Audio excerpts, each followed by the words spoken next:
Sejam bem-vindos ao terceiro episódio do podcast BNT Enquadra. Eu sou Bruno Navarro, cofundador da Escopo Filmes, e hoje, como vocês estão vendo, o formato do podcast está um pouquinho diferente, porque a gente percebeu que esse conteúdo precisava continuar caminhando com mais produções para vocês. Vocês estão acompanhando aí, a gente fica muito feliz por isso. E lembrando de vocês se inscreverem no canal, ativarem as notificações.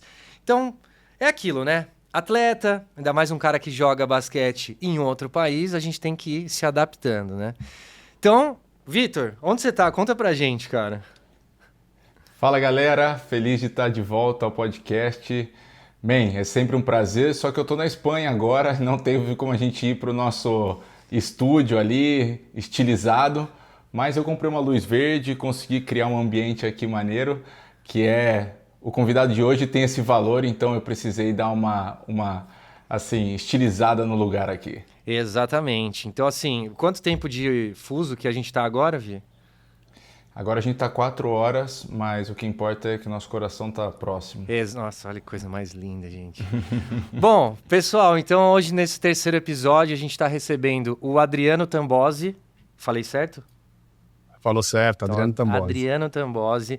Ó, ele tem muitas coisas aqui no currículo dele, mas eu vou dar alguns highlights importantes, tá? Ele que é fisioterapeuta, tá? Ele é graduado desde 2005. Ele tem muita experiência com futebol, com basquete, com tênis, inclusive com forças do exército da Romênia. A gente vai falar um pouquinho mais disso, mas, Adriano, obrigado por ter topado participar com a gente. É um prazer estar com você aqui. Valeu, Bruno. Valeu, Vitor. Parabéns aí pelo podcast. Show de bola. Obrigado por participar. Bom, vamos lá então, Adriano. Eu quero que você se apresente então, tá bom, e conte lá. Esses detalhes interessantes do seu currículo aí, cara. Fechou, vou contar. Você já abriu entregando já o que é perigoso. Uhum. Bom, eu sou fisioterapeuta esportivo, como você falou, apaixonado pelo esporte e em geral, né, com a experiência de basquete, tênis, futebol, porque eu gosto de performance esportiva. Então, se eu pegar ali o meu currículo, nos últimos anos, eu busquei não só trabalhar com a fisioterapia esportiva em vários esportes, mas também cursos e capacitações muito da preparação física. Então, fiz pós-graduação em Fisiologia do Exercício na Unifesp, na Escola Paulista de Medicina, e aí fiz os cursos da Exos, aí, que é uma empresa muito bem renomada ali no mundo da performance esportiva. Então, todos os cursos da Exos, foi aí que, depois eu explico que eu cheguei ali nas Forças Especiais da Romênia. Mas entrei na fisioterapia para trabalhar com futebol, e aí comecei a trabalhar com futebol, mas ali, provavelmente, 2011, janeiro de 2011, eu recebo o convite da Seleção Brasileira de Basquetebol, onde eu pude conhecer essa peça que está aí, né? Esse atleta que naquela época não era esse atleta todo tão renomado, com tantos títulos, né? Até como performance, como entendimento do que ele precisava fazer como atleta e tudo, mas é legal demais ver toda a evolução, que é o que a gente busca, né?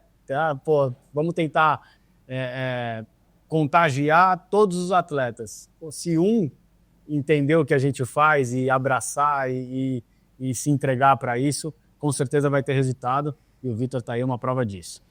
Aí, trabalhei ali 6 anos na Seleção Brasileira de Basquete, Olimpíadas de Londres, Mundial da Espanha ali em 2014, também a Olimpíadas de 2016, que a gente pôde fazer juntos aí, eu e o Vitor. E depois que fecha esse ciclo olímpico, é comum ter essas trocas, e a gente teve uma troca lá importante, uma nova equipe de performance, fisioterapia assumindo, também espetacular. E ali eu inicio o meu trabalho com o Tomás Bellucci, tenista, onde eu pude acompanhar ele como eu diria mais um performance manager, eu trabalhava como fisioterapeuta, mas também já com as minhas certificações e minha capacitação de treinar e tudo mais. Então acompanhei ele ali por um ano e meio, nos ATPs aí, no mundo afora, também uma experiência muito legal, porque é um atleta extremamente focado, extremamente dedicado, né? Foi a primeira vez que eu vi um atleta ali se interessando muito por meditação, por treinos extras, por cuidados extras, alimentação também, cuidado absurdo. E é um esporte individual, né? Então é ele com ele mesmo na quadra. Não tem, às vezes, você vê no basquete, o cara não tá tão bem assim, mas os companheiros dão um suporte, dão uma ajuda, fazem um jogo melhor, marcam um pouco mais. No tênis não tem jeito, né? É o individual e vamos que vamos. E aí, finalizando o trabalho ali com o Tomás, eu recebo o convite das Forças Especiais da Romênia. E aí, pela Exus, né? Uma loucura, um momento ali, 2018 da minha vida, de muita mudança, muito ajuste de rota. E eu participei desse processo seletivo. E aí, no processo seletivo era assim, precisava falar inglês, ter os cursos da Exus e ter mais de 5 anos de experiência com um profissional, com um atleta profissional. Falei, opa, acho que eu vou me cadastrar nesse aí.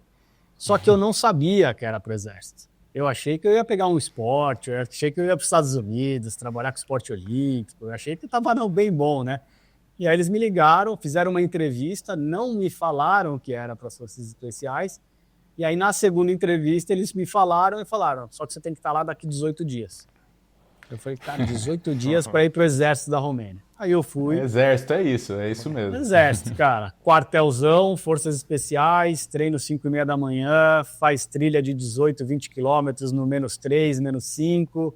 Uma baita experiência pessoal, profissional, muito treino. Acho que eu atuei 90% como preparador físico, não só como fisioterapeuta, né? Dali eu volto para o futebol, Curitiba, Atlético Paranaense, onde eu morei 5 anos em Curitiba, na cidade de Curitiba. Então, fico ali no Curitiba, Atlético Paranaense. E o ano passado, eu resolvi aceitar um convite da empresa de um amigo meu, que é a Volt, e realizar o mesmo trabalho que eu já vinha realizando com o Benite, né? Então, com o Vitor, a gente sempre fez um trabalho de performance manager também. Então, vou checar alimentação, nutrição, treinos, recoveries, tudo que ele poderia fazer para melhorar a performance dele. E essa empresa começou a fazer para atletas de futebol profissional. Perfeito. Nada como ficar do meu lado me tratando 24 horas por dia para aprender e eu ficar te enchendo, né, Dri? Mas só fazendo um adendo, man, que o Adriano, na realidade, primeiro que ele mudou a maneira que eu pensava, né, sobre preparação física. Eu sempre fui um cara muito sistemático, gostava de treinar. E quando o Adriano entrou na seleção brasileira, a gente estava ali se preparando, eu não lembro se era Mar del Plata, talvez, eu não lembro, uma Copa América, e ele trouxe algumas coisas que mudaram completamente a minha cabeça em relação ao treinamento, porque eu ia lá, tentava colocar mais peso, ganhar força e tal, e ele foi o meu primeiro fisioterapeuta na época que falou, peraí, Vitor, você precisa saber o que você quer treinar, saber onde estão suas debilidades, onde falta mobilidade no seu corpo, porque não adianta você ficar tentando colocar peso se o seu corpo não está preparado para receber. E a gente começou a se conhecer, né? E eu via no Adriano muito além do que era um fisioterapeuta, porque ele tinha muito essa visão holística da coisa, né? Do corpo em si. E ele foi se transformando, acho que pouco a pouco, após aquela época, né, Adri, em um head de performance mesmo, que já trabalhava o todo do jogador. Então, quando a gente voltou a trabalhar junto, depois que ele saiu da seleção brasileira, ele já se transformou nesse cara que ele cuida da minha performance no geral. Então, quando eu tô com dor no joelho, ou quando eu quero ganhar explosão em quadra, e ele, eu acho que esse currículo que ele foi trabalhando no basquete, no futebol, nas Forças Armadas, esse curso da Exo, que é uma das empresas mais renomadas, né, em preparação, em performance, o Dri tem todos esses cursos, é um cara completamente estudado, mas ele é hoje o que eu diria que muitos atletas necessitam, que é aquele cara que ele consegue ver o seu corpo de uma maneira geral e trabalha a sua performance. Então, assim, hoje a gente tem a oportunidade, agora você vai pegar o gancho, de falar, eu diria, com um dos maiores heads de performance de atleta do Brasil, e eu vou chutar do mundo aí, porque são poucas pessoas que eu conheço que têm essa capacidade de melhorar fisicamente um atleta em tão pouco tempo, né? Então... Caramba, ganhei meu dia agora, hein? Vitor Benite me deu essa nota, acabou. Você vê? Vou apagar tudo e olha que tem mais 30 minutos de podcast. Tem mais 30 minutos, não, 40. E a pressão que eu tô agora com essas 2 estrelas aqui, eu sou só o apresentador desse podcast, né? Mas, ó, uma coisa que vocês falaram bastante, e eu queria aqui trazer como uma pessoa que conhece esporte, gosta de praticar como um amador, né?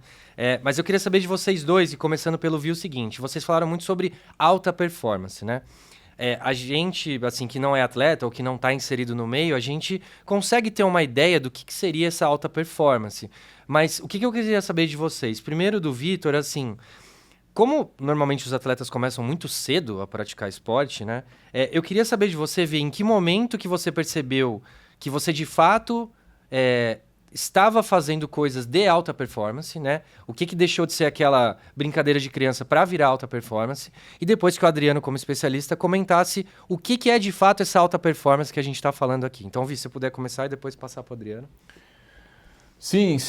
Bom, eu acho que eu notei a alta performance quando eu saí de casa, com 16 anos, eu fui jogar em Rio Claro e eu comecei a treinar com 16 para 17 anos com o profissional. E quando eu comecei a treinar com o profissional, o corpo começou a ter uma exigência maior, física, mental, eu tinha que estar mais focado, eu tinha que estar mais rápido, eu precisava melhorar minha força física. Então aí eu comecei a entrar em um esquema de treinamento, vamos dizer assim, que era, cara, 3, 4 horas de manhã, 3, 4 horas à tarde, eu acordava de manhã, ia pra academia, saía da academia e ia pro treino. Aí fazia treino físico, de explosão, de velocidade de perna. Depois almoçava, dormia 1h30, ia pra quadra para treinar tática, técnica. Eu acho que quando eu me vi nesse ambiente de que ou eu aproveito o tempo que eu tenho fora da quadra para descansar, para o meu corpo recuperar e eu estar preparado para o próximo dia, ou o meu corpo vai quebrar, né? Então eu acho que isso é alta performance, quando a sua vida começa a se basear no seu rendimento, vamos dizer assim, né? E isso mudou muito com os anos, isso hoje engloba muitas coisas que o Adriano vai entrar nisso muito melhor que eu, mas eu sinto isso, quando minha vida começou a girar em torno do meu rendimento, tanto físico quanto tático, técnico, quando eu entrei na alta performance, eu fiz isso muito cedo. A partir dos 15 para 16 anos, eu já comecei a fazer isso, né? Sim. E como é que é, Adriano? Então, para quem não entende, o que é essa alta performance? Aonde que você trabalha ali? Explica um pouquinho disso. Cara, a pergunta ela é ampla demais, né? Assim, a gente pode fazer um podcast só para essa pergunta. Mas o que é legal é a gente entender o que o Vitor falou. Eu vou pegar o gancho dela para a gente aprofundar, mas a alta performance ela está muito mais hoje fora dos momentos de treinamento do que dentro dos momentos de treinamento, né? Os treinos muitas vezes são bem elaborados, são bem periodizados, são bem organizados. Existem hoje preparadores físicos, fisiologistas, uma tecnologia gigantesca em volta do treinamento, de avaliações e tudo mais. Só que o que se faz fora dali tem um peso que eu acho que poucos atletas entenderam, como o Vitor já entendeu faz tempo, né? Vamos pensar ali num momento de temporada. O Vitor deve estar treinando ali 2 horas a 3 horas por dia, né? Pensando num treino de força, mais um treino de quadra. Vamos colocar 3 horas por dia. E aí os dias de jogos também. Mas e aí? Como é que é o sono dele? Né? Como é que é a alimentação dele? Como é que é o mental dele? Ou seja, tem outras atividades também para estimular um pouco esse mental ou para dar uma baixa nesse nível de estresse com um atleta de alta performance sofre com isso, né? Nas questões psicológicas mesmo, porque é uma tensão muito grande, é uma vitória, é uma derrota. Eu costumo dizer que esporte de alto rendimento ele é uma montanha-russa. Ganhamos, vamos lá, legal, todo mundo junto, tal, de repente perde um jogo importante. E aí tem que se recuperar rápido, porque dali 3 dias já tem uma próxima partida para fazer isso acontecer. Então, o que acontece fora do treino é o mais importante e tem um peso muito maior. Por quê? Vou pegar um exemplo simples aqui, mas a alimentação ela tem uma influência gigantesca se eu vou ganhar massa muscular ou se eu vou perder massa muscular. Então, se eu saio de um treino de 3 horas, o atleta gastou ali 1.000 calorias, 1.500 calorias em um treino intenso ali de 3 horas. Ele sai desse treino e ele coloca para dentro do corpo dele um hamburgão, uma batata frita, uma Coca-Cola. Estou jogando para o extremo, tá? Bom, hein? Bom. É bom. Gostamos. É isso que ele tá ofertando para o momento mais crucial do corpo dele. O corpo dele está pedindo coisa boa, cara, tá pedindo combustível. está pedindo nutriente, está pedindo hidratação, está pedindo sais. Então, o corpo dele está necessitando daquilo. Não estou dizendo que não pode comer isso. Eu não sou, o Vitor sabe disso, eu não sou a favor da restrição máxima, tudo, porque aí eu acho que aqui não sustenta muito tempo, a não ser que a pessoa se sinta bem fazendo tudo isso, né? Que muitas vezes, conversando com o Vitor, eu sei que ele se sente bem, ele vai bem numa nutrição legal, numa dieta balanceada. Só que a questão hoje, a grande estratégia que é utilizada no esporte de alto rendimento é cobrir o que o atleta vai comer e o quanto ele vai se hidratar logo após um treino e uma partida. Então tem clubes hoje que obrigam a refeição pós-treino ou obrigam a refeição pós-jogo. E aí depois de 3 horas o cara quiser comer um hambúrguer e uma batata frita, tudo bem. Mas ele já ofertou aquele carboidrato, aquela proteína de qualidade, ele já teve uma reposição de hidratação. Então só usar como exemplo aí, no momento de jogo e treino, existe uma regra de 1,5, ou seja, 150% do que eu perdi na balança. Então o atleta se pesa antes do jogo e se pesa depois do jogo. Então vou tomar cuidado com a mesma vestimenta, né? Vai de short só, ou só de cueca, enfim, mas se pesou. Ele perdeu 1 quilo, ele tem que beber 1,5 litro de água de coco, talvez alguma outra bebida, um suco, alguma coisa, mas ele tem que ingerir 1,5 litro nas próximas 4 horas.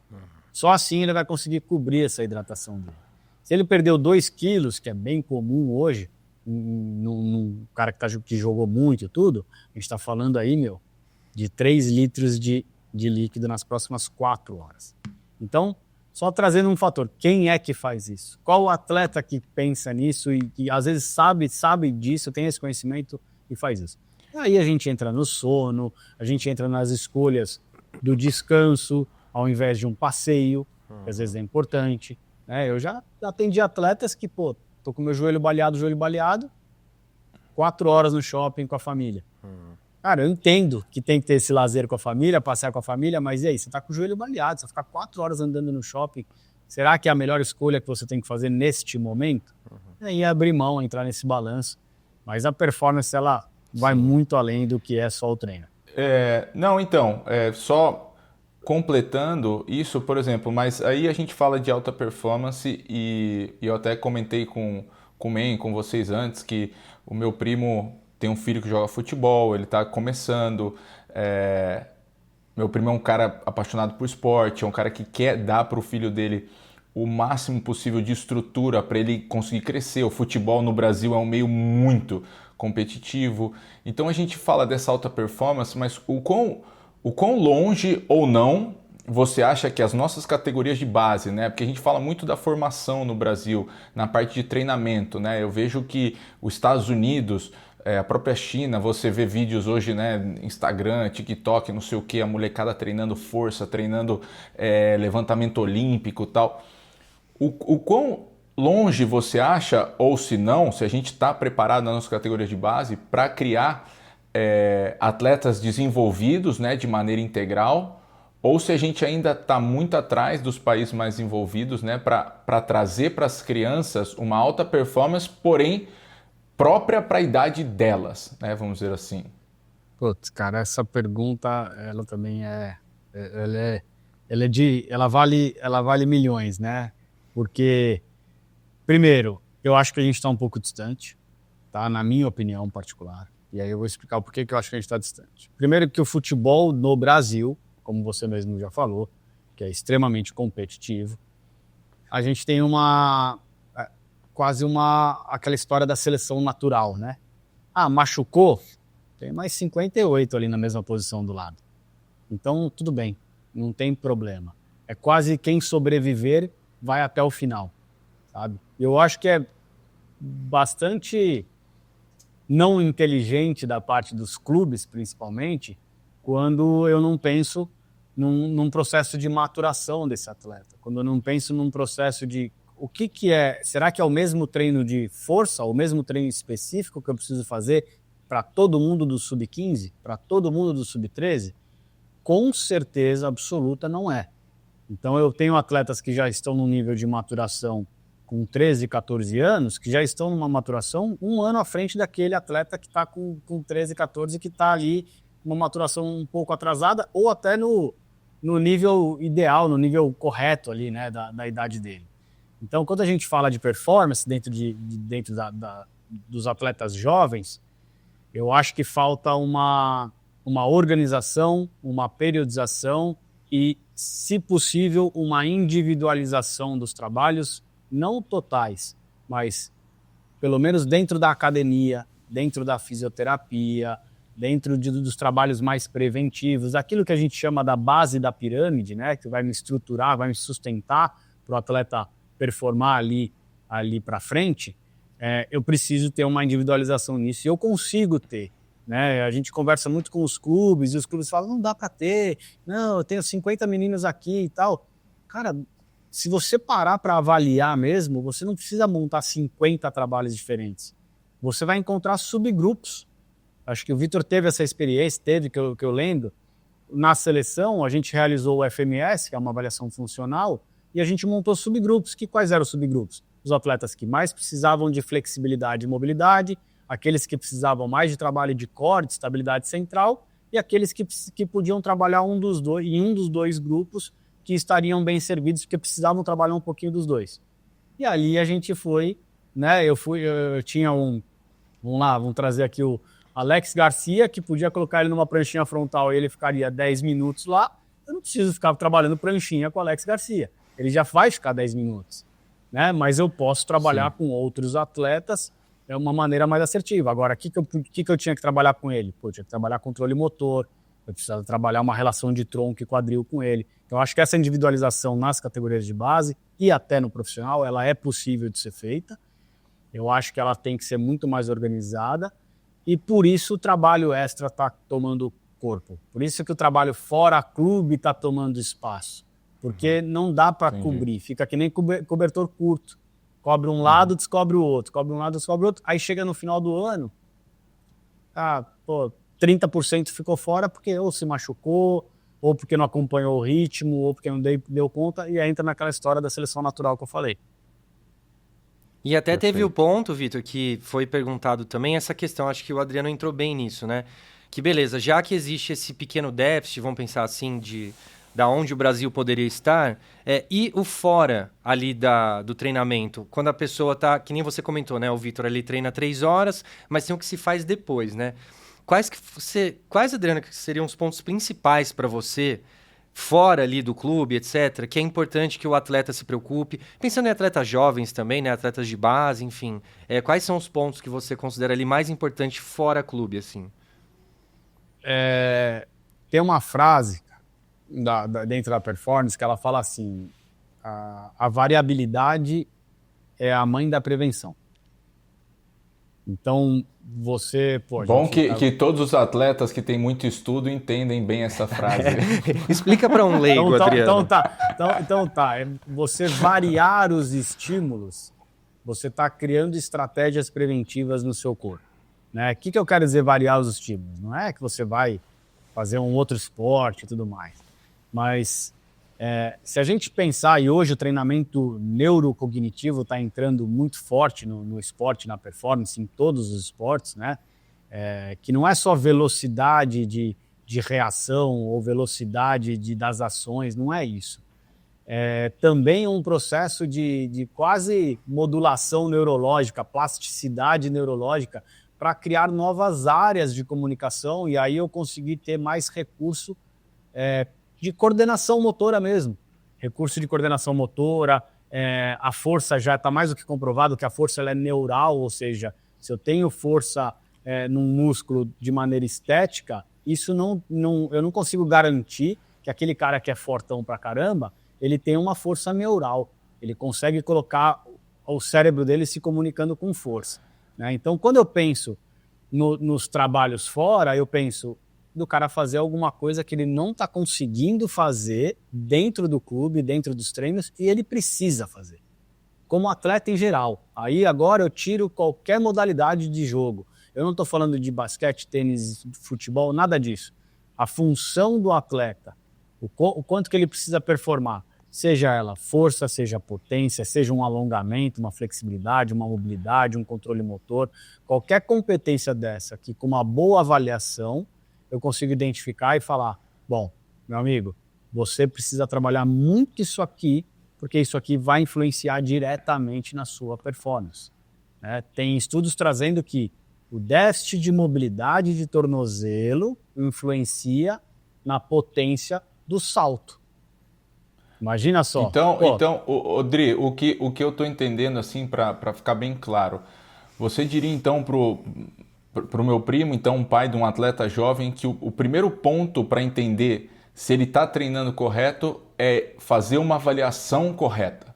E a partir dessa avaliação, a gente consegue ir para esses fatores multidisciplinares. Por exemplo, se o filho dele faz a avaliação e sai que, cara, ele está faltando muita mobilidade no corpo dele, apesar de ele ser muito forte. Então, fora do treino, a gente vai trabalhar mais mobilidade. Então, tudo começaria na avaliação, correto? Perfeito, perfeito. Eu encaro a avaliação como...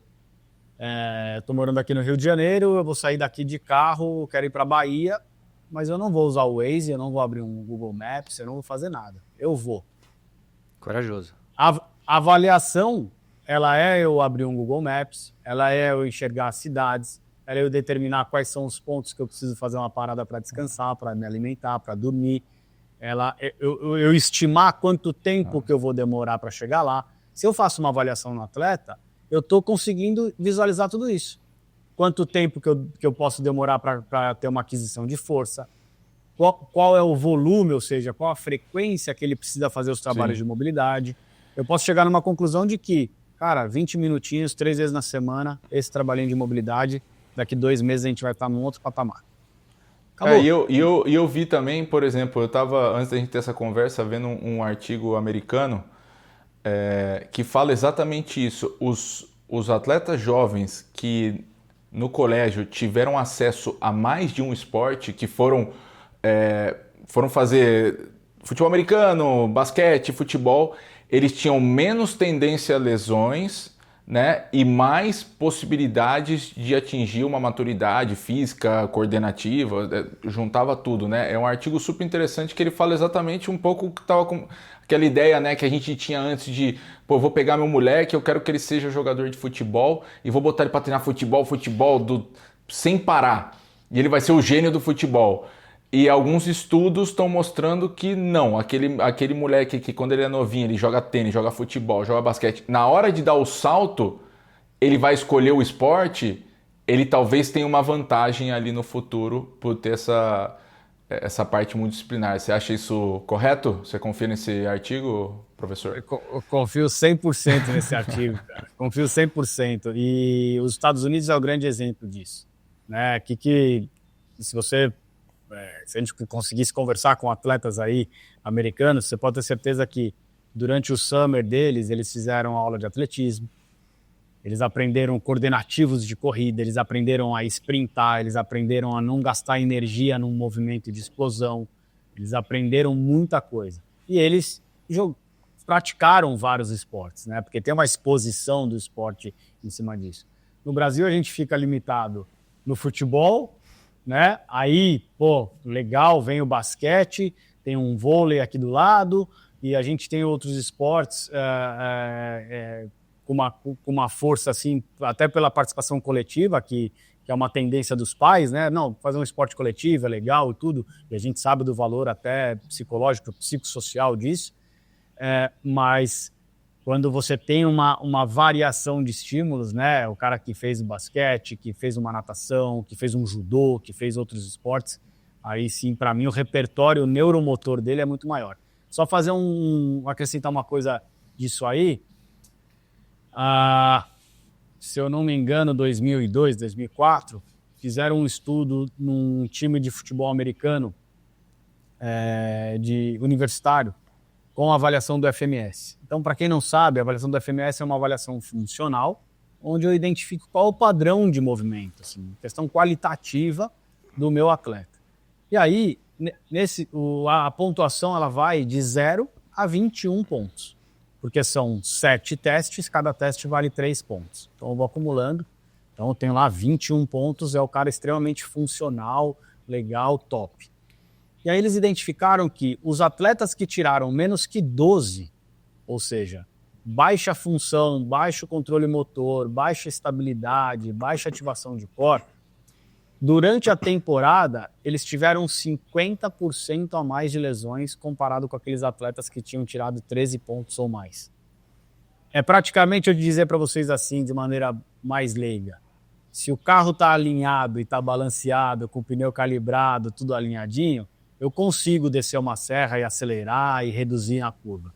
Agora, se eu estou com o carro desalinhado, desbalanceado, pneu murcho, tudo, não adianta eu pegar a serra de Maresias aí, querer descer acelerando tudo, porque a chance de eu dar na parede é grande. Entendeu? Então é o basicamente Men já fez isso muito. Já fiz muito, já fiz muito, é. Não me orgulho disso, mas já fiz. E, Adriano, acho que até teve um ponto que vocês tocaram, que agora entra uma dúvida minha, que é o seguinte. A gente tem casos de atletas, como o do Vitor, que é um cara talentoso e dedicado, mas eu sei que existe cenários diferentes, né? Até, você vê, né, Vi? Eu tô falando com propriedade aqui. Mas o que é interessante que você estava passando, até falando sobre esse teste e tudo mais. A gente tem essas questões todas, e até também de questão de porte físico, né?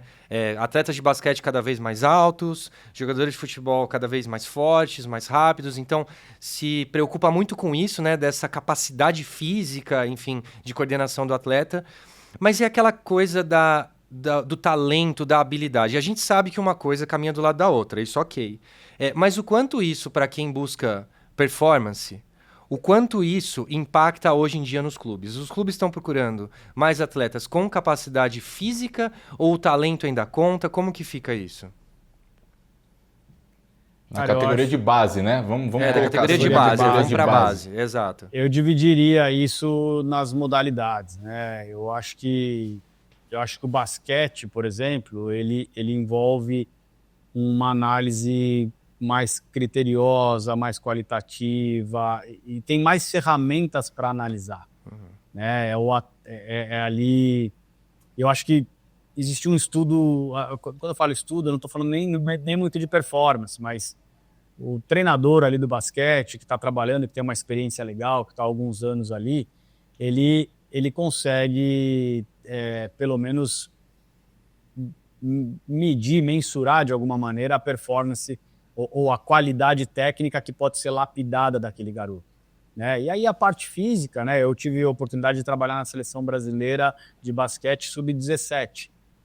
E eu lembro de atletas que, lá a gente falava, cara, eu acho que se esse cara ganhar um corpo, se esse cara ficar forte, um Leonardo Demetrios, por exemplo, se esse cara ficar forte, da 17 para 19, esse cara tava com 12 centímetros a mais, com o braço desse tamanho, forte, tudo, e começou a jogar e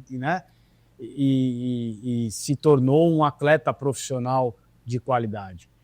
No futebol, eu vejo aí, quando eu assisto os programas de televisão, né, cara, eu tenho que dar o braço a torcer e concordar com alguns comentaristas, apesar de não gostar muito, particularmente, mas cara, virou uma coisa muito robotizada o futebol, sabe, cara? É uma coisa assim...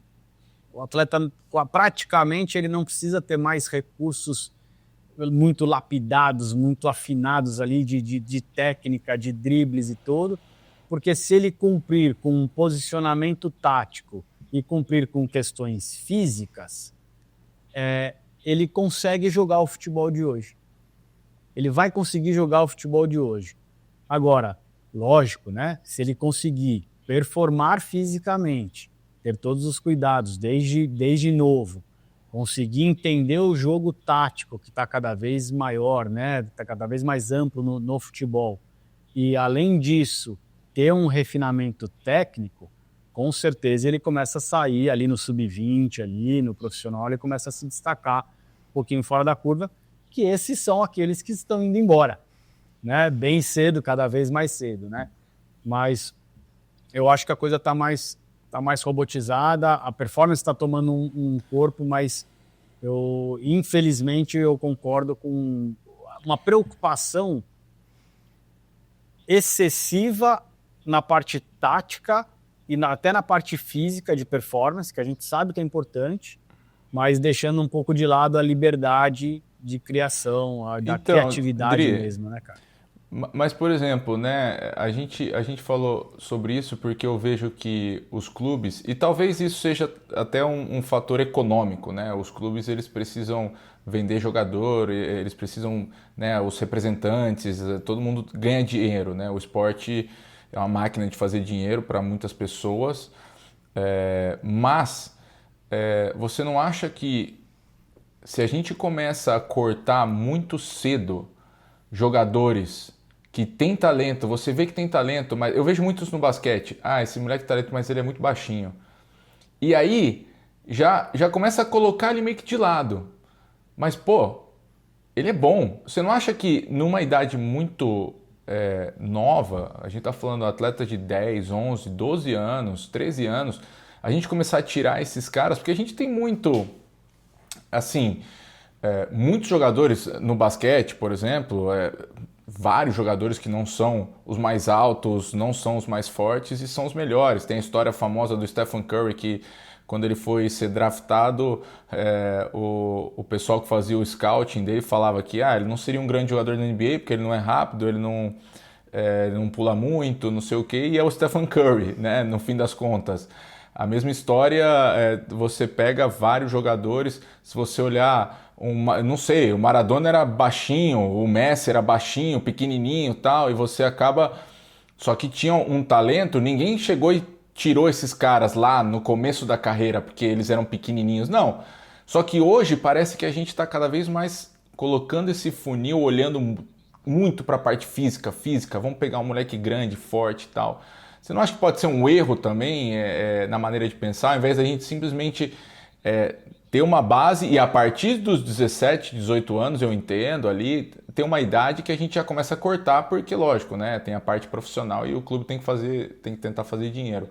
Mas você não acha que hoje a gente olha muito para isso e pouco pro talento em si, para aquele moleque que tem muita vontade, que tem talento por causa da parte física? Sendo que não dá para saber exatamente até onde essa pessoa vai chegar? Cara, eu acho isso um crime, né? Que fazem, desculpa a palavra, mas para mim isso é um crime, porque eu não consigo entender como é que se define se o cara vai ser bom ou não antes dos 15 anos de idade, sabe? Não consigo, em qualquer esporte. Lógico, foi o que você falou. Não adianta o cara chegar lá no basquete com 14 anos e não conseguir dar um passe, não conseguir arremessar uma bola. Eu, particularmente, com 14 anos, eu sabia que eu não poderia ser jogador de basquete. Porque eu também não conseguia. Eu não conseguia, né? Eu achei que eu poderia ser jogador de futebol e tentei até os 18, quando eu falei, eu acho que eu sou muito esforçado, mas não é para mim, é melhor eu sair fora e vou estudar e vou fazer parte do esporte de outra maneira. Mas, para mim, e sabe o que é o mais maluco disso? Não é baseado em dados, não é baseado em análise, é baseado em achismo. Isso é baseado em achismo, cara. Porque se você faz uma avaliação de, peraí, quantas vezes aquele jogador participou da jogada?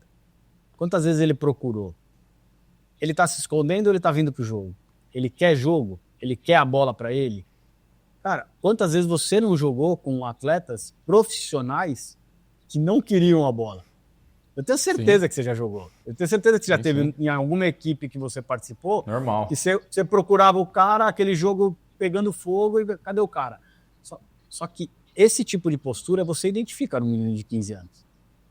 Isso você identifica. E talvez isso, aquele cara que está ali desfilando, seja mais importante. Desfilando no campo e tudo, com 17, com 18 ele some. E eu cansei de ver isso. Eu cansei de ver jogadores de seleção brasileira de futebol sub-15, sub-16, sub-17 que hoje não estão jogando nem em Série C.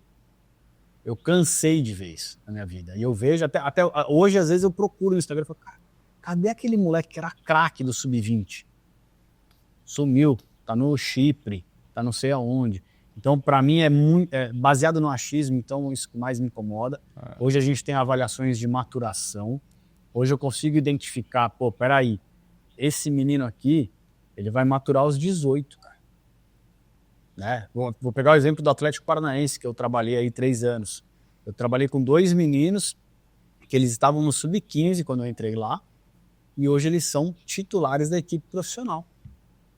Eram meninos que se destacavam? Eram meninos que se destacavam, mas eles se destacavam muito mais na postura, na disciplina, no treino. Tecnicamente eram bons. Eles foram se destacar muito tecnicamente no Sub-20, quando eles fizeram 18 anos de idade, os dois.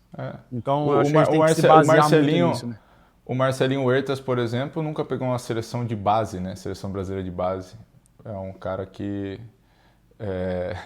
jogou no Lakers, está fazendo a história, está fazendo com 42 anos. E, por exemplo, eu escutei também essa história que no futebol é cada vez mais normal fazer em crianças essas, eu não sei a aplicação, eu não sei se é reposição hormonal, é para crescimento, né? Aquelas aplicações, injeções que fazem para crescimento de GH. GH, isso, GH. Isso existe mesmo? Estão fazendo isso para a molecada do futebol ficar mais... Isso funciona?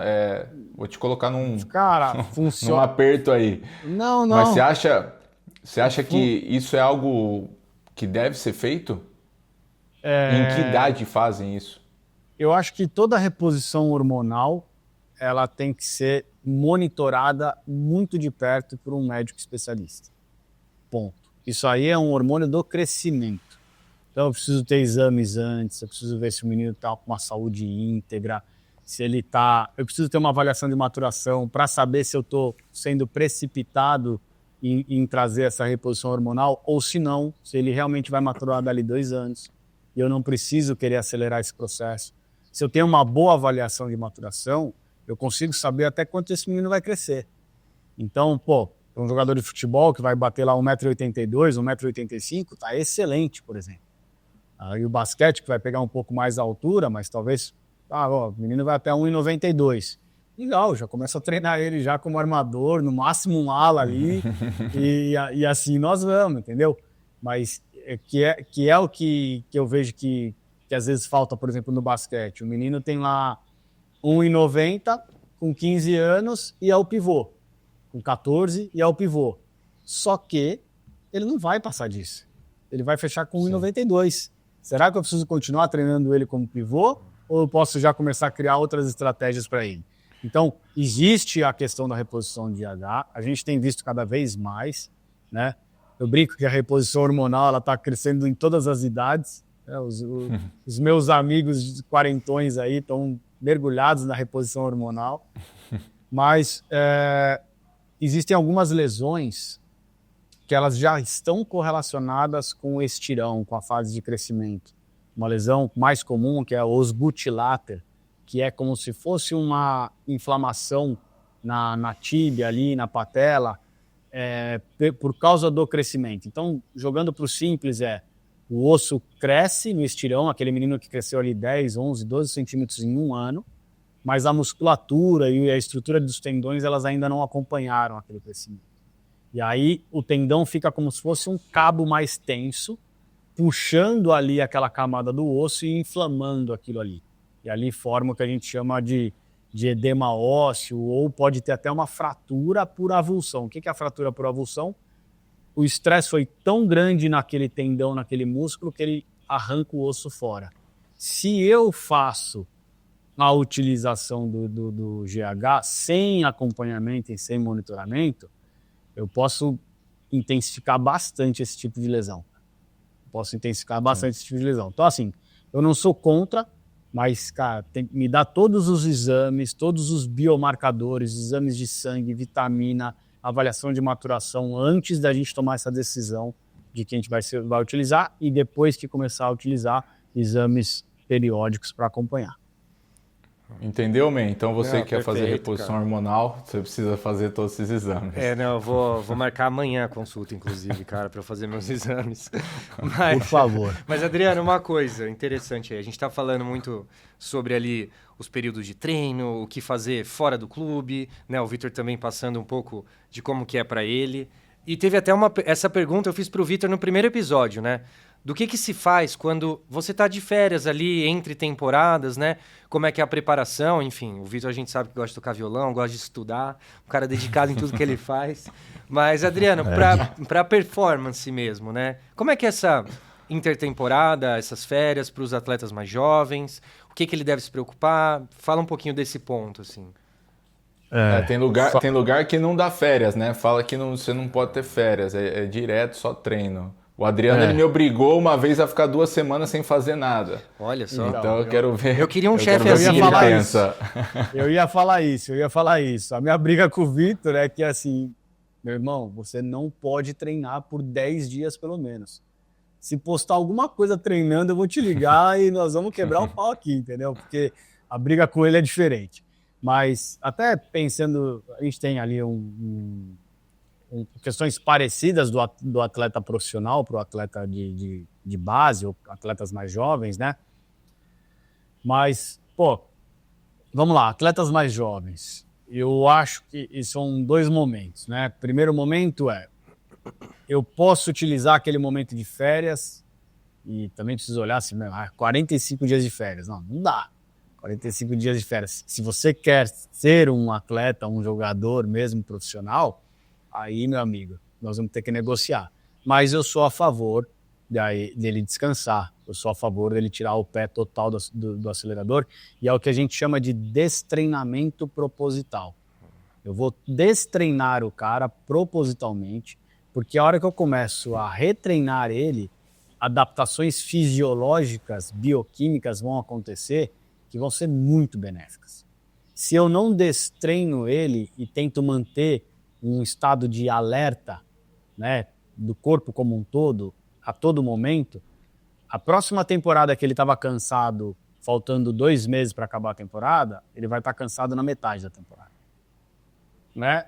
Só pegar o Vitor, que é seleção brasileira todo ano, eu sei que ele não cansa mais só no final da temporada. A gente tem que ter ajustes no meio da temporada, porque senão fica muito desgastante. Porque não são 2, 3 anos de seleção. São quantos anos de seleção já? 15? São 16, 17, por aí. 17 anos de seleção. Então imagina todo ano, vou descansar 30 dias. Não, descansa 1 semana e se apresenta na seleção aqui que a gente precisa de você. Então a minha briga com ele é que aí nessa semana, sabe o que ele queria fazer? Ele queria treinar. Eu falei, cara, não existe Psicopata. Isso, cara, pelo amor de Deus. Maluco. Então assim, a rapaziada mais nova, eu acho que treinar nas férias vale muito a pena. Quando você fala de treinos técnicos, né, eu acho que é muito importante. É um momento, às vezes, que o garoto tem ali um treino técnico individualizado, ou até mesmo num grupo, alguma coisa, mas é um momento que ele está fora um pouquinho daquele contexto do treino do clube, enfim. Então, acho que é um momento que ele pode melhorar, evoluir, pegar uma mão melhor no arremesso, coisas desse tipo, mas também sem exagero. Pensa que quando eu quero um treino qualitativo, de alta qualidade, eu quero ele de baixo volume, eu quero ele pouquinho. É ali, pegou a mão, tudo legal, não sei o quê, meia horinha, 40 minutos de treino, legal, show, tchau, vai para casa. E, lógico, eu sempre enxergo essas férias como uma janela de oportunidade de adquirir aquilo que eu não consegui adquirir. Por exemplo, a temporada foi demais, ou até mesmo o garoto, vários jogos, escola, um monte de compromisso e tudo, e não conseguiu, 14 anos, não está fazendo um treino de força, não está fazendo... eu acho que é muito valioso ele pegar ali e fazer um trabalhinho de força proporcional à idade dele, adaptado para a idade dele, para o que ele precisa, porque olha como é que eu enxergo esse atleta jovem, né? A famosa esponja, né? Imagina esse menino de 14 anos, com quantidade de hormônio lá no teto, dormindo mais, porque ele não está tendo que acordar às 6h30 da manhã para ir para a escola, então ele está acordando 9h30, dormindo mais, onde a produção do GH vai acontecer demais. Hormônios muito bons acontecem durante o sono, então por isso que o sono é muito importante, mas ele dormindo com qualidade. Cara, quantas vezes vocês não viram meninos que das férias da escola, quando a gente era mais jovem, fulano, 1 mês e meio de férias, o cara voltava, o que aconteceu? Como é que você tá desse tamanho? Com 15 anos, não tinha isso? Tinha muito. Como é que você tá desse tamanho? Aconteceu comigo aos 11, né? Aos 11, 12 eu cresci pra caramba, aí eu parei. Eu fechei 1,72 m e acabou ali. Mas é um momento muito rico, cara. Cara, aquela explosão ali. Então, se eu souber acertar ali um treininho de força, um trabalhinho legal, ele vai, trabalha a mãozinha ali dele, não sei o quê, cara, eu ganho muito. Só que eu tenho que respeitar também o momento de descanso. Então, eu tenho 30 dias de férias, eu não preciso fazer isso 30 dias. Eu deixo ele descansar 10, 15 e pego 15 diazinhos e trabalho um pouco disso também. Odri, você falou lá no começo sobre seleção natural, né? E eu queria entrar um pouco nesse ponto, porque eu acho que todo jogador meio chinelinho tá escutando você falar nessa parte, fala, pô, maravilha, lá 30, 40 minutinhos e é o suficiente. E eu queria comentar até sobre isso, né? Sobre essa parte de... eu vi uma série num time de futebol americano universitário dos Estados Unidos, da Flórida, e mostrava as sessões de treinamento deles quando chegou um técnico naquele esquema meio militar, e os caras iam pra academia. E, cara, tem vídeo assim, dá medo. Os moleques, eles se batiam pra ir pra fazer supino no máximo, no talo, peso e todo dia. E eles começaram, assim, contando que a primeira semana todo mundo queria se matar. Assim, o pessoal achava que não ia aguentar. Na segunda semana eles estavam um pouquinho melhor. Na terceira semana os caras estavam voando, fazendo os treinos mais fortes, já com aquela... Resumindo, a gente fala hoje muito do treinamento da microdose, né? Microdose de treinamento. Todo dia você vai e faz um pouquinho, ou quase todo dia você faz um pouco para o seu corpo. E tem linhas de treinamento que é aquela coisa assim, cara, você vai e se arrebenta, aí no outro dia você se arrebenta, depois do dia você descansa um pouco e tal. E eu vi já resultados nas duas frentes. Por exemplo, os americanos, né? Os americanos são sempre fortes, rápidos, e os caras treinam, pelo menos quando eu estava começando, 18, 19 anos, o aquecimento dos caras na academia era mais forte que o meu treino na academia. E não é brincadeira, é verdade. A primeira vez que eu fui fazer um supino lá nos Estados Unidos, o cara botou, sei lá, era 30 de cada lado, eu fazia 3 repetições, ele falou, beleza, vamos fazer 15 aí para aquecer. Nossa. Falei, não, como assim? Eu não... Não, é sério, é esse nível. Só que depois de 2 semanas você está parecendo um animal. O que eu quero saber é, para você, você acha que as duas linhas precisam se conectar de treinamento? Até porque quando a gente fala de um atleta jovem, eu acho que o sofrimento a partir do treinamento faz uma coisa que às vezes pode até danificar um pouco o seu corpo, mas está fortalecendo muito a sua cabeça. Como você aguenta, né, esses momentos de dificuldade, que é a vida do atleta, ela será isso. Então, como você, como um chefe de performance, lógico, você lida mais com profissionais que já passaram essa fase, mas como você iria atuar para um menino, por exemplo, o filho desse meu primo, se ele, um dia você fala, cara, esse moleque, ele tá meio preguiçoso, eu preciso dar um baque nele porque ele precisa fortalecer a cabeça dele, precisa se acostumar a treinar mais forte. Como você vê essas linhas de treinamento? Como você atua com isso, né? De levar ao limite e às vezes fazer só uma microdose ali tranquila? Primeiro que eu acho que elas se conectam e elas devem se conectar. Só a gente precisa saber quando utilizar cada linha, né? Qual é o momento que eu vou usar microdoses e elas vão me sustentar ao longo da temporada. E normalmente a microdose é durante a temporada. Porque eu estou tendo jogos 2 vezes na semana, 3 vezes na semana jogos, e eu preciso saber que o meu treino de força não pode provocar e gerar aquelas dores musculares tardias de 48, 72 horas. Eu não posso ter meu atleta 2 dias depois cheio de dor muscular. Por isso que a gente usa a microdose. Mesmo sendo um atleta jovem, você acha? Mesmo sendo um atleta jovem. Só que aí eu trago um ponto. A microdose que a gente utiliza no seu treino, ela é a microdose do Benite. Mas a microdose que eu vou usar com outro atleta, ela pode ser a microdose desse outro atleta, que talvez possa ser o dobro de volume que eu estou fazendo com você, ou metade do volume que eu estou fazendo com você. Tá. Então eu preciso treinar o meu atleta até ele se adaptar a sustentar certos tipos de treino. Vou te dar um exemplo aqui. É um atleta que eu trabalhei muito tempo como head de performance e de futebol. Quando eu comecei a trabalhar com esse atleta, ele tinha muitas lesões musculares e tal. E aí, cara, começamos a lapidar, começamos a ajustar. Resumo da ópera. No dia seguinte do jogo, Ah, jogou 90 minutos, mais acréscimos e tal. Beleza, vem cá. Força. Nossa, tá maluco? Força. 150 quilos no agachamento, 3 séries de 4 repetições. Força. Depois do jogo. No dia seguinte do jogo. Que é o seguinte, aí jogou 4 da tarde, dia seguinte, meio-dia, a gente tava lá. Força. Treino pancada. de força, dá um Força exemplo máxima. do treino em si. Quantas repetições? Agachamento, back squat, 3 séries de 4 repetições, com 150% do peso do corpo dele. Então ele pesava 80, a gente estava falando de 120 quilos.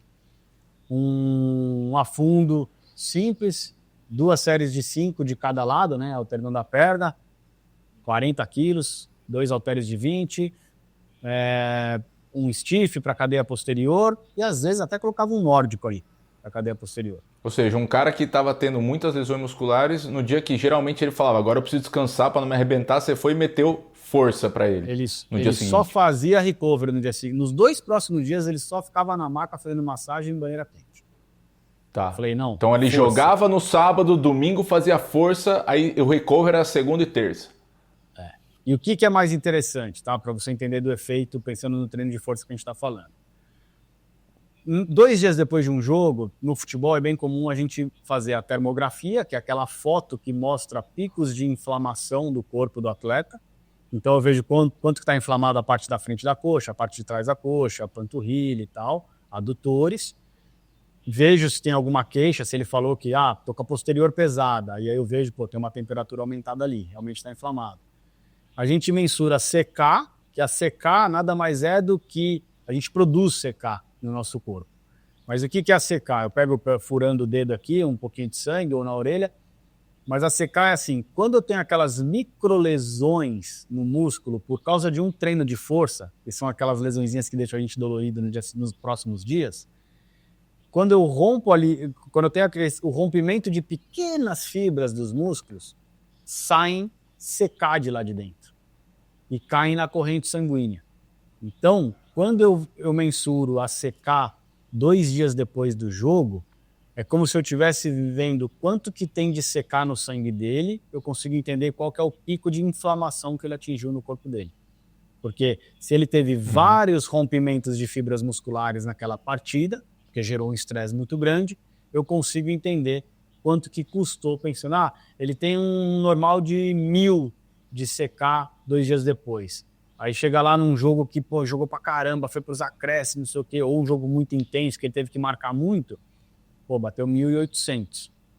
Opa, esse cara tá num pico de inflamação lá em cima. E o que é legal? Com esse atleta, ele tinha um pico de inflamação, de CK ali, no +2, né, que a gente chama de match day +2, né, 2 dias depois. E aí, quando a gente introduziu o treino de força no +1, no dia seguinte, depois de 6 semanas, o padrão dele de CK abaixou em torno de 30%. Por quê? Ele recuperava muito mais rápido. Porque quando eu tenho pico de inflamação, eu também tenho pico de cortisol, que é o hormônio do estresse. E o estresse pode ser, ele pode ser estresse mental, emocional, como ele pode ser um estresse muscular, tá? E quando eu entro com um estímulo de força no dia seguinte, eu estou trazendo testosterona, eu estou trazendo hormônios que não se ligam, que não combinam com cortisol. Então, se eu subo testosterona, por exemplo, o meu cortisol tem que descer. E aí eu tô alinhando tudo isso aí. Então, para resumo ali, eu sou fã dos treinos de pancada, de força, do cara ficar moído, porque isso aqui, para mim, faz total diferença. Eu pude ver isso nas Forças Especiais da Romênia, né? Que eram treinos assim que você falava, cara, esses caras não vão aguentar. Para você saber, esses caras não vão aguentar. Na segunda semana, meu chefe falou assim, como é que você está montando o treino achando que os caras não vão aguentar? Você tem que montar um treino que você seja capaz de fazer. Aí eu falei, não, mas meu treino é mais leve e tal. Ele falou, então você precisa saber para saber o que eles vão sentir. E eu fiquei 10 semanas fazendo os treinos dos caras todos os dias. Conta isso. Como é que foi como eram esses treinos, Adriano? Os treinos eram treinos de maluco. Eram treinos de loucura, assim. Era A gente colocava no quadro o treino, normalmente a gente atendia ali em torno de 3 a 4 turmas de soldados diferentes, dependia dos horários, porque eles tinham os outros compromissos ali no quartel, né? Mas a gente colocava, cara, era treino assim, pô, agachamento, caminhada fazendeiro, que é carregando o querobel, que o Vitor adora fazer quando eu passo para ele nos treinos. Mas tinha que dar uma volta no campo de futebol, na pista de atletismo, carregando 24 quilos aqui, ó. Então, vai, barra pra caramba, flexão descendo em 7 segundos, 1, 2, segurando 7 segundos lá embaixo, depois subindo. Então era uma coisa de maluco, só que era muito louco, porque a gente periodizou tão bem esse treino, que era um projeto de 11 semanas de treino. E a gente organizou tão bem que a gente começou com pequenas doses, mas sempre dando umas pancadinhas. Chegou lá no final, para vocês terem uma ideia, de 88 soldados, a gente tinha acho que 11 soldados que não conseguiam fazer mais do que 10 flexões porque tinham dores lombares, tá? Depois de 11 semanas, nenhum soldado fez menos do que 35 flexões. Então, Mas essa flexão aí de 7 por 7 por 7. não, a gente foi evoluindo, né? A gente começou 3 segundos. Você vai falar aqui que um soldado não fazia 10 flexões, aí, pô, o exército da Romênia tava fraco. Mas eu vou te falar, como eram forças especiais, eram soldados que já estavam lá há 10, 12 anos. Então já eram caras de 30 e poucos anos. Então caras com muitas lesões, cara. Os caras saltavam de paraquedas, fratura na perna, braço, tudo. Então, Fácil. tinham caras com hérnias de disco. E eles não conseguiam fazer mais nada por causa da dor de lombar, entendeu? Então, assim, eu sou a favor da porrada no treino. Eu sou a favor do cara falar, lá no Atlético os caras falavam, tinha um trabalho para fazer no campo com um atleta lesionado. Aí falava, pô, quem que vai me levar no campo hoje? É o Adriano. Não, pelo amor de Deus, não. O cara do terror. E aí tinha uma pergunta que eu fazia para eles, principalmente os da base, né? 17 anos de idade. Eu falava assim, o cara fazia um treino, o cara ajoelhava, queria vomitar e tudo. Eu falava pra ele assim, cara, você é maluco, não sei o quê. E a gente pega a percepção de esforço, né? Percepção subjetiva de esforço, de 0 a 10. Aí ele falava assim, cara, 9, 10? Tô morrendo. Aí eu falava, beleza. Aí ele respirava 3 minutos, tomava uma água, eu falava assim, deixa eu te perguntar uma coisa. Se eu te der R$1 milhão agora, você faz tudo isso de novo? Claro que eu faço. Então, assim, é legal entender que a mente conduz tudo, cara. É legal a gente entender isso, porque, cara, eu joguei 1 ano numa college nos Estados Unidos. Quando eu me formei em fisioterapia aqui, eu ganhei uma bolsa para jogar futebol numa college em Houston, no Texas, que eu fiquei 1 ano lá. O treino do cara era de maluco. Quando chegava atrasado, ele fazia a gente carregar um companheiro o campo inteiro. Nossa. De castigo. Sim. Às clássico, 6h50 da manhã. Sim. Então, cara, eu sou a favor das pancadas de força, sou a favor da microdose, eu preciso ter a inteligência de saber como e quando utilizar. Sim. E Adriano, até, pessoal, aproveitando, assim, nosso tempo está quase acabando aqui nesse episódio do podcast, a gente tá com um atleta de alta performance, um especialista, mas e eu, que sou aquele atleta amador, né? Eu sei que muita coisa que você tá falando aí provavelmente não é pra galera que não é atleta, né? Mas existe um cuidado mínimo ali, né? Questão de sono, alimentação, de treinos, enfim, pra quem gosta ali de praticar o esporte. Você, como um cara que tá acostumado com atletas de altíssimo nível, pro atleta ali mais amador, quais que você sente que são os pontos principais de atenção para pelo menos ter uma performance legalzinha, né? Eu não sei se você também, ou se existe isso no Brasil, aquele serviço para os atletas mais amadores, é alguma coisa mais light, mas conta pra gente aqui que não é de alta performance, quais são os pontos principais na sua visão pra gente, assim. Pô, Bruno, eu sempre, não sei se vocês sabem, mas eu tenho uma clínica de fisioterapia esportiva e ortopédica em São Paulo há 14 anos. E a gente atende muito esse atleta amador. Ótimo. Muito. Como é que é o nome da clínica? Já aproveita e faz a publi. Chama PhysioWay. Legal. Chama PhysioWay. E a gente atende muito esses esportistas, esses atletas amadores, os que levam até um pouquinho mais a sério, alguns tenistas que participam de torneios, triatletas que fazem Ironman no Havaí e tudo, até aqueles que só jogam por diversão. Mas é o que eu falo, eu também jogo no futebol por diversão no final de semana. Mas chega lá, a gente leva um pouco a sério. E eu brinco que eu falo assim, eu só treino para poder chegar nesse futebolzinho e jogar um pouco melhor e me sentir bem e falar, cara... E dá show, e dá show. E dá show, entendeu? Tanto que agora, eu tô com 42, eu fui convidado para completar, quando faltar, o futebol 50 a mais. Pô, você tá maluco, cara. Aí, é o jovem. Aí eu você é o substituto do substituto, é ótimo. É isso não. Não, mas é o 50 a mais, aí eu driblo, faço gol, é uma maravilha. Mas, cara, eu acho que eu tenho uma regra que eu uso com os meus pacientes na clínica, que são esses atletas amadores, que é assim, 2-1. Você vai jogar uma vez, você precisa pelo menos entrar na academia 2 vezes e fazer um bom treino. Interessante. Você quer jogar 2, precisa de você 4 vezes lá dentro. Você quer jogar 3, não serve pra você porque você não é profissional. Olha. Eu sempre falo isso, sabe? Então assim, mas o que eu faço? Eu jogo 2 vezes, eu vou 4 vezes fazer força? Não. Você vai 2 vezes fazer força e você vai fazer 2 vezes um trabalho de mobilidade, um trabalho de core, pedalar um pouco, se movimentar. Mas você vai se cuidar. E lógico, né, cara? A gente tem uma incidência altíssima de lesões, de pacientes chegando pra gente e falando assim, cara, não devia ter ido jogar. Mas por quê? Pô, na noite anterior recebi um casal de amigos aí, tomamos um monte de vinho e queijo e não sei o quê, e nananã. E o futebol era 8 horas da manhã, eu fui dormir, era 2h30. Pô, acordei numa ressaca e tal. Eu falo, cara, é a cara da besteira, né? Pô, não tem pô, você tem que ter. Eu sou meio chato, assim, eu sou mais caseirão e tudo, mas, pô, eu vou jogar domingo de manhã, dá 10h30, minha mulher já sabe. Já vou pra cama, vou dormir, eu quero acordar no dia seguinte bem, quero jogar meu futebolzinho bem, porque aquilo me faz bem pra semana. Mas acho que a gente tem que ter alguns cuidados, principalmente em treino. Eu acho que quem joga rachão de basquete, de futebol e tudo, não treina.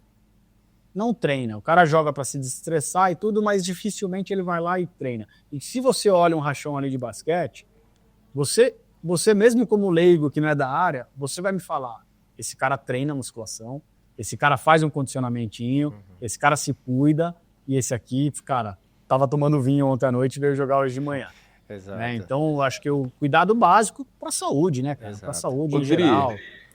Eu já escutei várias vezes, né? Então, vamos imaginar o seguinte, o atleta leigo, ele vai treinar 2 vezes na semana força, por exemplo, para ir jogar, e o cara tem preguiça, não gosta de academia e tal. E eu já vi muito sobre a história dos 5 pilares da força, né? Os 5 exercícios para treinar força. Então, esses exercícios você pode utilizar, funcionam mesmo. Você chegar lá e fazer o agachamento, supino, a remada, aí eu acho que é desenvolvimento de ombro e agachamento terra, né? Se eu não me engano, são 5 pilares. Você acha que com esses 5 exercícios o cara já fazendo série ali 3 de 10, sei lá, 4 de 8, depois aumentando um pouquinho o peso, ele já está completo, vamos dizer assim? Completo não, mas se ele estiver fazendo nada, já demos um baita passo.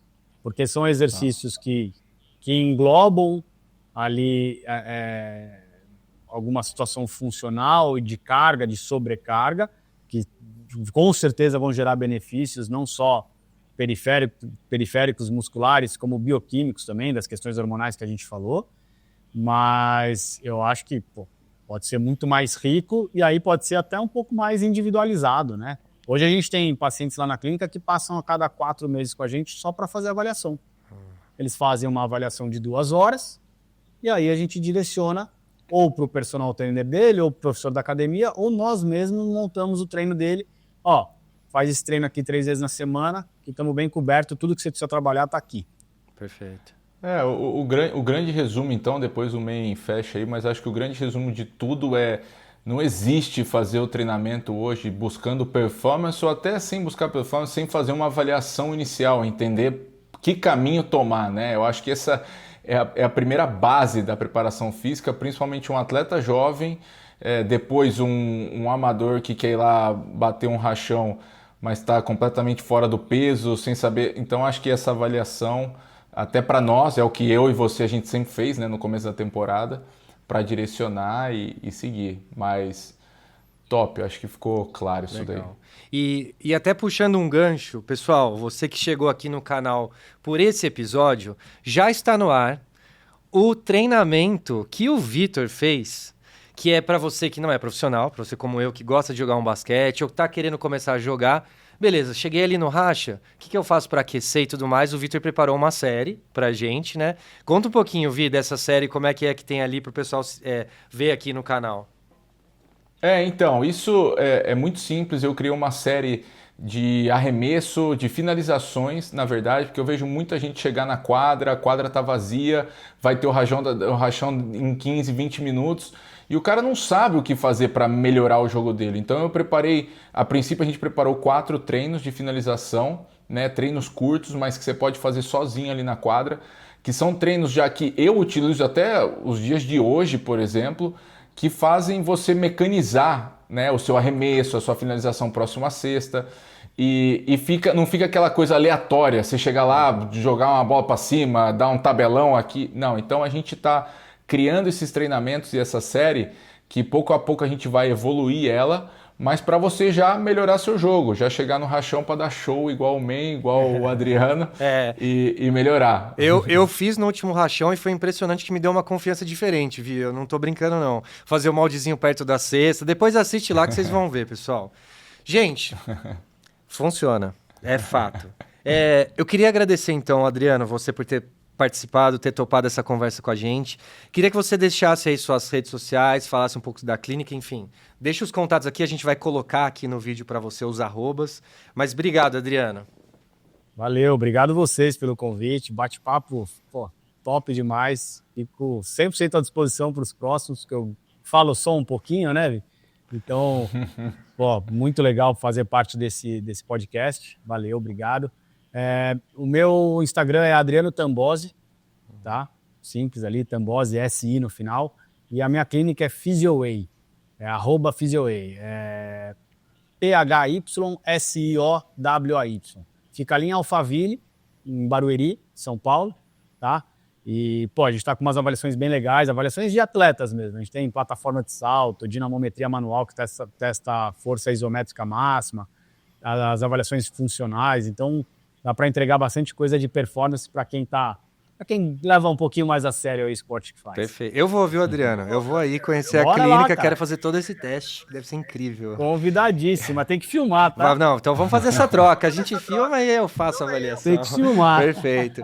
Pessoal, então tá aqui na descrição do vídeo, tá? Para quem quiser ver lá os arrobas, clicar, já vai lá, tá facinho. Vi, e você aí da Espanha, deve estar até um pouco tarde para você, mas obrigado mais uma vez da gente estar junto aqui nesse papo. Obrigado vocês. Eu tenho que agradecer ao Adriano. O Adriano é um grande amigo já, além de trabalhar com ele.